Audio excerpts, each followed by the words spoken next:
যতবার দেখি ততবারই ভালো লাগে, ততবারই নতুন রূপে নতুনভাবে প্রকাশ পায়। বিশালতার একটা জায়গা, উদারতার একটা জায়গা, ভীষণ রকমের ভালো লাগার একটা জায়গা। এই যে ঢেউগুলো তীরে আছড়ে পড়ে, কি যে ভালো লাগে দেখতে। সাদা ফেনা দিয়ে ভরে যায়, দূর থেকে একরকম, কাছ থেকে একরকম। আর এই ভালো লাগা বুঝি আসলে শেষ করার মতো না।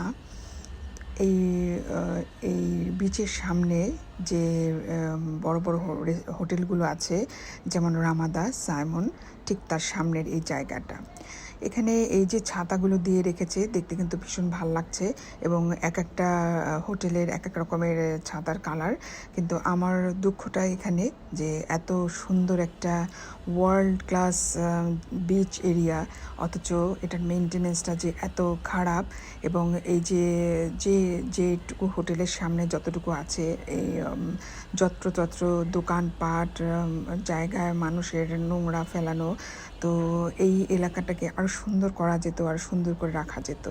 এত সুন্দর একটা পরিবেশ, এত সুন্দর একটা বিচ, কিন্তু মেনটেন্যান্সের অভাবে এটার সৌন্দর্যটা অনেকটাই ম্লান হয়ে আছে।